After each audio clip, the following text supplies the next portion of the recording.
Very good. I'm Gabe Maentz. You can follow me on Twitter at gmaentz, and I think that you'll get to know a little bit more about me as we kind of go through the presentation here. But I entitled my presentation, "What's Your Role? A Peek Behind IT Business Titles," right? And so there's a trending thing on Twitter, hashtag first 7 jobs. So think about what your first 7 jobs were, right? I was doing paper or plastic, or setting up rooms like this, or actually, some poor kids had me as a tutor for a little while, and as a support engineer and as an instructor.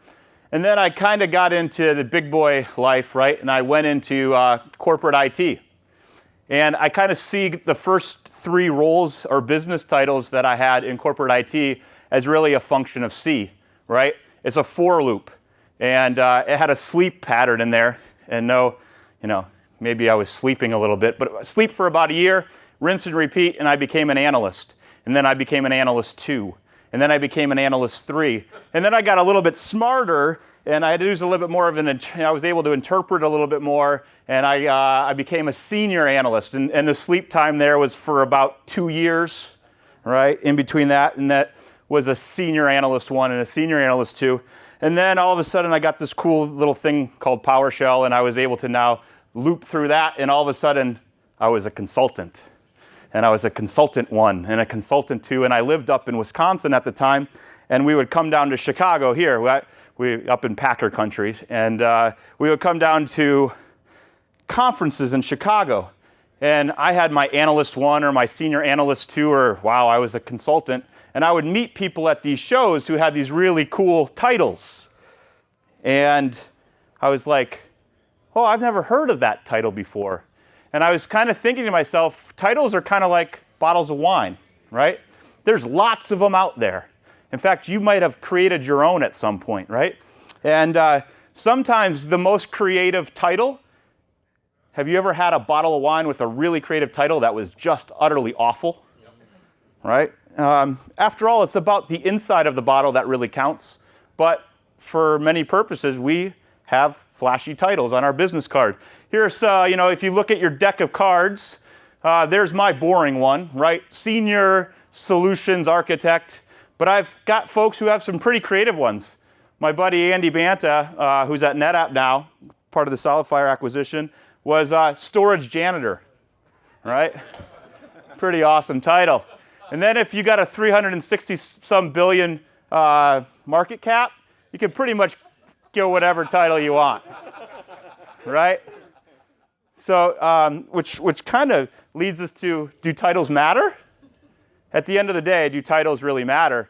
And I would argue that actually they do, because they do serve a function, and they do serve a purpose. I just got louder, which means I probably am on the mic.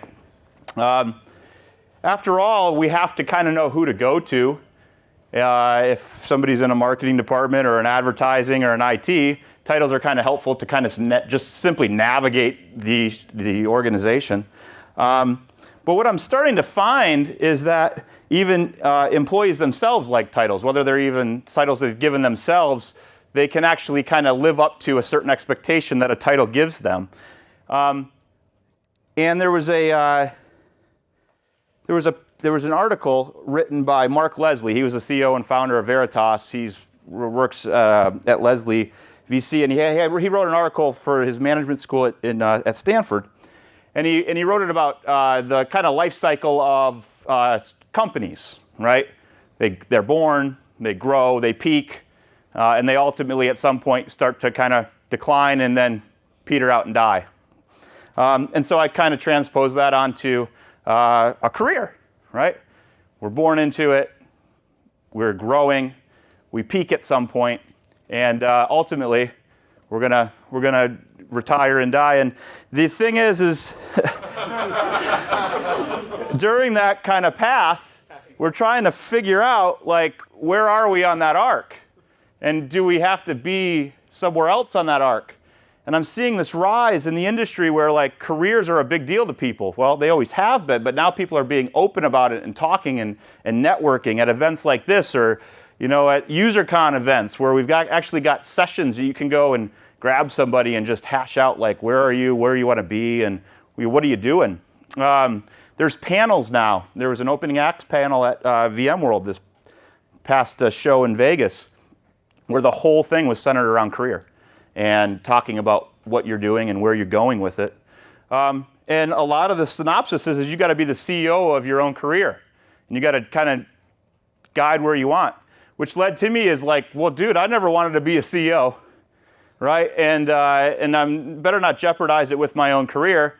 And in fact, if I look at just some basic stats on what my career has looked like, there's some of the companies I've worked for. This is not a curve that any CEO probably wants to see, right? Maybe I'm on the back end of my peak. Maybe I'm the back end of my, maybe I'm approaching death. I don't know. But I was thinking about that and where I kind of fall on this curve. And I'm thinking to myself, where am I going to go next? Frank Dennerman tweeted out this.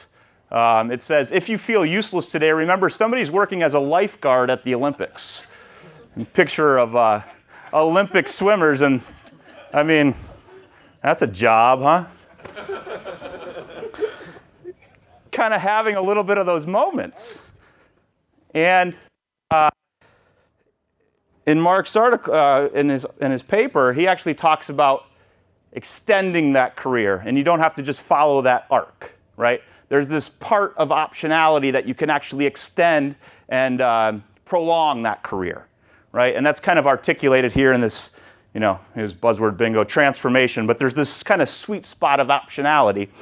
And I got thinking about that, and I have 4 kids at home. Anybody read Dr. Seuss? I read a lot of Dr. Seuss. And there's a book by Dr. Seuss called It's Not Easy Being a Bunny. I don't know if anybody's ever read this one. The star of the book is PJ Funny Bunny, okay? And PJ Funny Bunny, he's a bunny. He's got long ears, he eats carrots every day. He comes from a big family, right? And and he's kind of sick of being a bunny. And he's going to go live with the bears, and he's going to go live with the pigs, and he's going to go live with the raccoons and all this stuff. But at the end of the day, he comes back to his roots, right? He starts to look and say, you know what?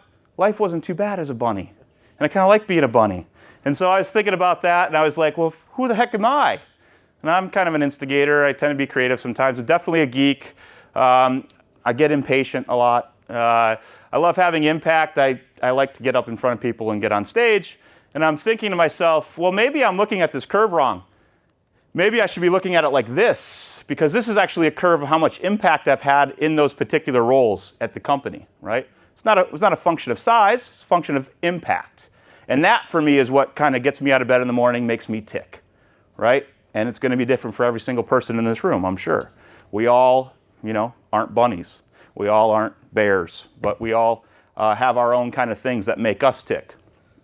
And as I'm going through that and thinking about how that relates to IT, let's face it, we're somewhat binary. That's somewhat of our creature habit, right? It's either on or off. It's either VMs or containers. It's either private or public. It's either EMC or NetApp. It's either block or file. It's either VMware or Hyper-V. It's either Windows or Linux. There is no in-between land. It's an either-or, on-off binary switch.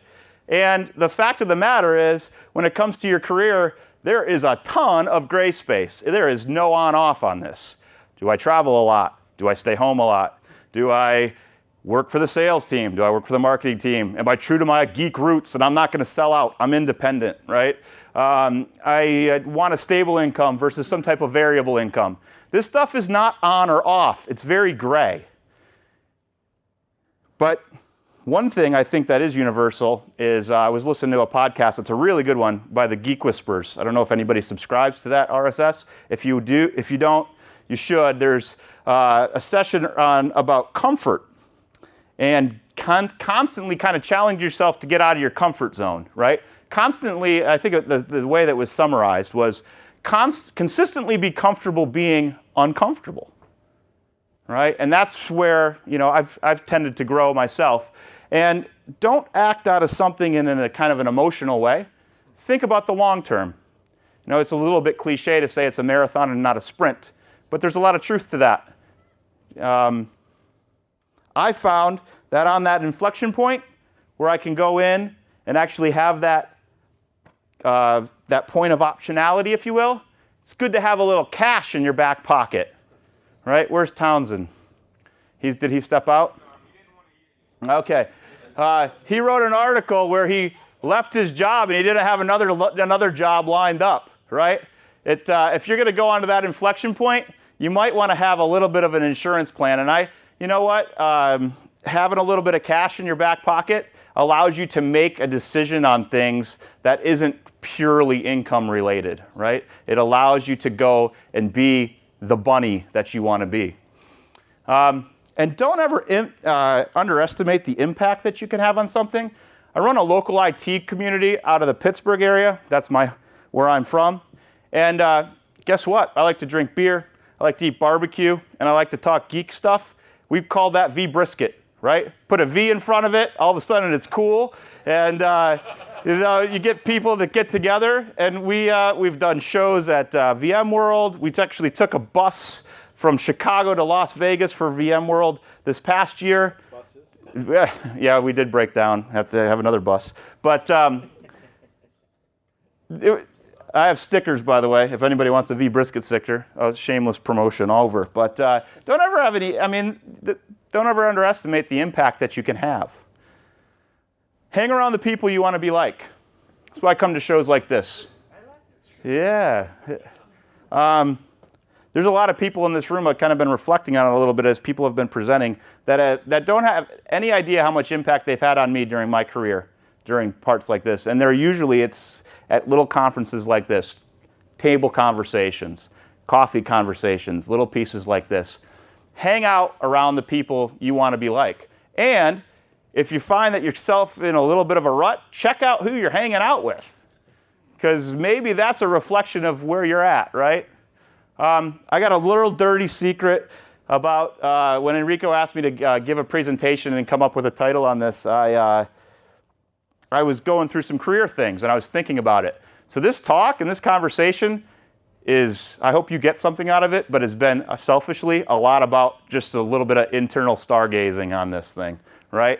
I was at a winery this weekend and I thought, we talked about business titles being like wine labels. This was a pretty cool little vineyard. They keep the wine label blank. And with every bottle of wine they sell, they give you a Sharpie. And you can actually go ahead and put anything you want on the label, right? I thought that was pretty cool.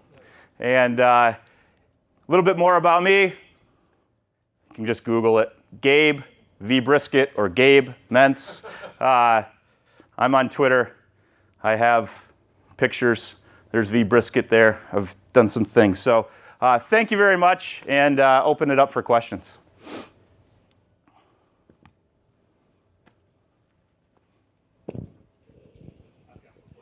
Yeah. So I recently, 3 years ago, kind of embarked on the journey. What caused you to make the changes? Like, what was it? What set out in your head that you were like, I'm gonna make some career choices? Yeah, good question. So I was always challenged at work. I had a lot of challenges. Some I didn't get to choose, but there were always good challenges.